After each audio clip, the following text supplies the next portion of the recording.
মাননীয় সদস্য শ্রী নওশাদ সিদ্দিকীকে আমি বলার জন্য অনুরোধ করছি। আপনার সবাই 5 মিনিট। না স্যার, না, আজকে আর দেবো না, আজকে ঢুকে গেছে।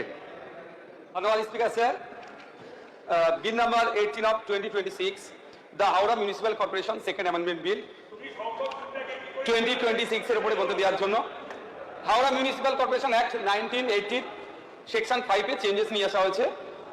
50 জন কাউন্সিলরের জায়গায় 68 জন করা হচ্ছে। স্যার, এখানে অনেক প্রশ্ন থেকে যায়। দীর্ঘদিন ধরে হাওড়ায় নির্বাচন হয়নি। 2013 সালে লাস্ট নির্বাচন হয়েছিল, ডিসেম্বরের 10 ডিসেম্বর 2018 সালে পিরিয়ড শেষ হয়ে যায়। দীর্ঘ সময় ধরে প্রশাসক বসিয়ে এর কাজকে উত্তরানো হচ্ছিল। কিন্তু আমার এখানে সরাসরি প্রশ্ন বা জানতে ইচ্ছে করছে, হাওড়ার নির্বাচন কবে হবে? কারণ এই হাওড়ার কলকাতার পশ্চিম পার্শ্বে বলেও এড়িয়ে যাওয়া যায় না। এই হাওড়া শহরের ইতিহাস দেখলে দেখা যাবে প্রায় 500 বছরের ইতিহাস। 1862 সালে এই পৌর এলাকা তৈরি হয়।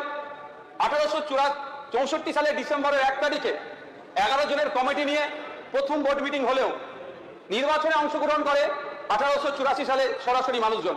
তাই একটা সুদীর্ঘ ইতিহাস আছে।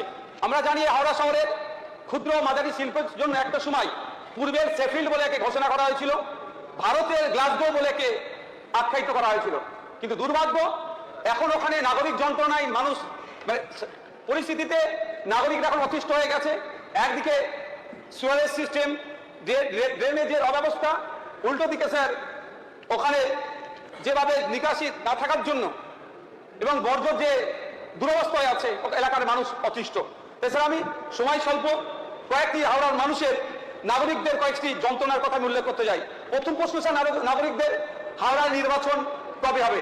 দ্বিতীয় প্রশ্ন স্যার, যে হাওড়ার মানুষের সব থেকে বড় যেটা যন্ত্রণা সেটা হচ্ছে জলবদ্ধতা। কারণ আমরা দেখেছি হাওড়া মিউনিসিপ্যাল কর্পোরেশন নিজস্ব সুয়ারেজ অ্যান্ড ড্রেজিং ডিপার্টমেন্টের প্রথম বছরের প্রধান কাজ ছিল সুয়ারেজ লাইন ক্লোজিং এর কারণে যে জল প্রতিরোধ করা। এজন্য জেট কাম সেকশন মেশিন এবং বাকেট মেশিন এর ব্যবহারের কথা এইচএমসি নিজে ঘোষণা করে। কিন্তু এই ঘোষণা করলেও এখনো দেখলে দেখা যাবে অল্প বৃষ্টিতেই হাওড়া জলমগ্ন অবস্থায় থাকে।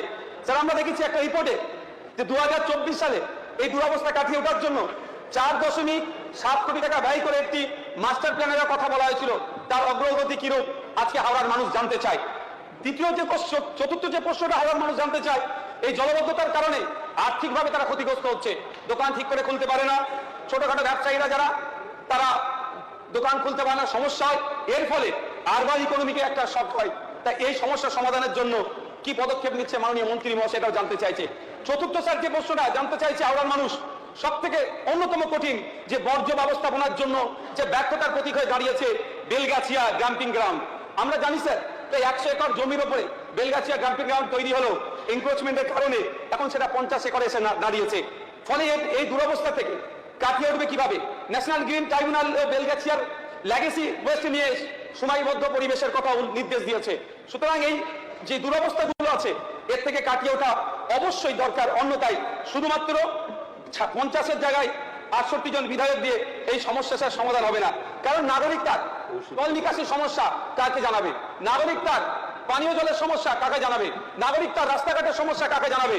নাগরিক তার নির্বাচিত জনপ্রতিনিধিদের কাছে যতটা প্রশ্ন করতে পারবে, কোনো প্রশাসককে লাগিয়ে দিলে সেখানে অতটা করতে পারে না। তাই স্যার, প্রশাসনিক ব্যবস্থা সাময়িক সমাধান হতে পারে, দীর্ঘকালীন গণতান্ত্রিক সমাধান ব্যবস্থা কোনো মতেই প্রশাসনকে দিয়ে যায় না। তাই আমি অনুরোধ করব যে একটা অ্যাকাউন্টেবিলিটি থাকা দরকার, তার জন্য দ্রুততার সাথে হাওড়া মিউনিসিপ্যাল কর্পোরেশনে নির্বাচন করাও। ধন্যবাদ স্যার।